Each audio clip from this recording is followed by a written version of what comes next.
రాష్ట్ర రాజధానిలో కట్టాలనేది ఒక ఆలోచన. ఈ ఆలోచన టీటీడీ కూడా వర్కౌట్ చేసి ముందుకు తీసుకెళ్తారు.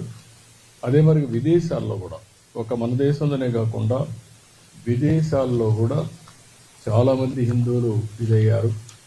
ప్రపంచంలో ఉండే హిందువులకి ఒక ఆలోచన ఉంటుంది, కలియుగ దేవుడు వెంకటేశ్వర స్వామి. ప్రతి ఒక్కరూ ఒకసారి కానీ ఎక్కువ సార్లు కానీ ఇక్కడికి వచ్చి దర్శనం చేసుకోవాలనేది ఒక సంకల్పం. రెండో సంకల్పం, ఎక్కడికక్కడ టెంపుల్స్ ఉంటే ఆ టెంపుల్లో పూజలు చేసుకుంటూ వాళ్ళు ముందుకు పోయే పరిస్థితి వస్తుంది. వెంకటేశ్వర స్వామి ఎక్కడుంటాడో అక్కడ ఆరోగ్యం బాగుంటుంది, మనుషులకి స్ట్రెస్ ఉండదు. ఒకసారి ఆయన తలుచుకొని భారం ఆయన మీద వేసి పనులు చేస్తే ఇంకెలాంటి ఇబ్బందులు లేవు. అలాంటి కార్యక్రమానికి కూడా శ్రీకారం చుడతాం. ప్రపంచం మొత్తం వెంకటేశ్వర స్వామి దేవాలయాలు కట్టడానికి హిందువులు ఎక్కడ ఎక్కువ ఉంటే అక్కడ కడతాం. దానివల్ల అక్కడ ఉండే వాళ్ళు కూడా అందుబాటులోకి వస్తాయని చెప్పి కూడా నేను మీకు తెలియజేస్తున్నా. ఇంకో పక్క మొన్నే అమరావతిలో శ్రీవారి కళ్యాణ మహోత్సవం జరిపాం. చాలా బాగా జరిగింది. ఒక న్యూ ఎనర్జీ వచ్చింది ఆఫ్టర్ ఎ లాంగ్ టైం. అక్కడ కూడా రాజధాని కడుతున్నాం. ఆ రాజధానికి శ్రీవారి కళ్యాణ ఉత్సవం ఒక శోభను తీసుకొచ్చింది, ఒక నమ్మకాన్ని కలిగించింది. ఎలాంటి ఆటంకాలు లేకుండా ముందుకు పోయే అవకాశం వచ్చింది. ఈ సందర్భంగా శుభ సందర్భంలో నేను ఒక సంకల్పం మళ్ళీ, ఎందుకంటే ఎప్పటికప్పుడు మనం ఒకటి అనుకుంటే ముందుకు పోతాయి. చాలా గ్రామాల్లో టెంపుల్స్ లేవు, వాళ్ళ అవసరం ఉందని చెప్పి ప్రతి ఒక్కరు అడిగే పరిస్థితులు వస్తున్నారు. అందుకని ఎట్లయితే ఎన్టీ రామారావు గారు ఆ రోజు అన్నదానం తర్వాత ప్రాణదానం ఈ రెండు ట్రస్ట్ని ముందుకు చేసేపోతున్నాయి. మూడోది వెంకటేశ్వర స్వామి ఆలయ నిర్మాణానికి ఒక ట్రస్ట్ క్రియేట్ చేస్తాం, ఫండ్ క్రియేట్ చేస్తాం. ఎవరన్నా ఇవ్వాలనుకుంటే నేరుగా ఇవ్వచ్చు. శ్రీవాణి నుంచి వచ్చిన డబ్బులు కూడా ఆ ట్రస్ట్లో పెట్టి పగడ్బందీగా మొత్తం టెంపుల్స్ నిర్మాణానికి, ఆ టెంపుల్ మేనేజ్మెంట్కి ఖర్చు పెడతాం. ఈ రెండు కూడా ఒక మూడో కార్యక్రమం కింద వస్తుంది. ఇది ఇంతవరకు చేసింది మానవ సేవ కోసం 2 కార్యక్రమాలు చేసాం. అన్నదానం, అది అయిన తర్వాత ప్రాణదానం.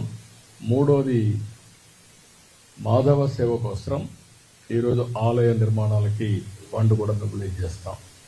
ఈ ఫండ్ని ఎక్కడికక్కడ ఇప్పుడు ఉండే డబ్బులు ఖర్చు పెడుతూనే సిస్టమేటిక్గా ఇంకా ఫండ్ రేజ్ చేసి ఆ ఫండ్ అంతా కూడా ఖర్చు పెట్టి ఎక్కడైతే వెంకటేశ్వర స్వామి సేవలు చేయాలనుకున్న ప్రతి ఒక్క వ్యక్తికి ఇది ఉపయోగపడే పరిస్థితి వస్తుంది. శ్రీవారి సేవకులు ఉన్నారు, శ్రీవారి సేవకులను కూడా ఇంకా పగడ్బందీగా తీసుకొస్తాం. ఇది కూడా నా ఆలోచనే. ఒకప్పుడు పుట్టపర్తి సాయిబాబా సేవకులు ఉండేవారు, వారిని చూసిన తర్వాత నాకు అనిపించింది మనం కూడా శ్రీవారి సేవకులను పెట్టాలనుకున్నాం, పెట్టాం. దానివల్ల కొంతవరకు ఉపయోగపడే పరిస్థితికి వచ్చింది. దాన్ని ఇంకా ఆర్గనైజేషన్ స్ట్రీమ్లైన్ చేసి ఇక్కడ కానీ లోకల్గా ఉండే టెంపుల్స్ కానీ వీళ్ళు సేవ చేసే పరిస్థితికి వస్తారు. తద్వారా అక్కడ పనిచేస్తూ ఉంటారు. దేవుణ్ణి తలుచుకోవడం వెంకటేశ్వర స్వామి దగ్గరికి వచ్చినప్పుడు తలుచుకోవడమే కాదు, దేవుణ్ణి ఎక్కడికక్కడ ఎక్కడున్నా తలుచుకుంటే తద్వారా వీరికి అందరికీ ఒక సుఖ సంతోషాలే కాకుండా ఒక ఎనర్జీ ఇస్తుంది, స్ట్రెస్ ఉండదు. ఈ విషయాలు మీరు గుర్తుపెట్టుకోవాలని కోరుకుంటూ ఈరోజు మూడవ కార్యక్రమానికి ఆలయ నిర్మాణ నిధి, వెంకటేశ్వర స్వామి ఆలయాల నిర్మాణ నిధి ఏర్పాటు చేస్తాం. ఇంత ముందు చేసింది అన్నదానం, ప్రాణదానం, ఆలయాల నిధి. దానం అంటామా, నిధి అంటామా, వాడిచ్చే దీన్ని బట్టి ఆ పేరు కూడా వర్కౌట్ చేయమంటున్నాను. మంచి పేరు పెట్టి వెంకటేశ్వర స్వామి ఆలయాల నిర్మాణం అంటే బాగుంటుంది అనుకుంటే ఆ పేరు పెడతాను. అంటే ఇంకా మంచి పేరుని తెచ్చుకోండి. అప్పుడు కూడా ప్రాణదానం స్పాంటేనియస్గా అనౌన్స్ చేశాను. ఆ రోజు ఆది కేసులో ₹1,00,00,000 అక్కడే ఇచ్చారు. అట్లా ఒక్కోసారి ఎమోషన్లో వస్తాయి, సెంటిమెంట్గా వస్తాయి.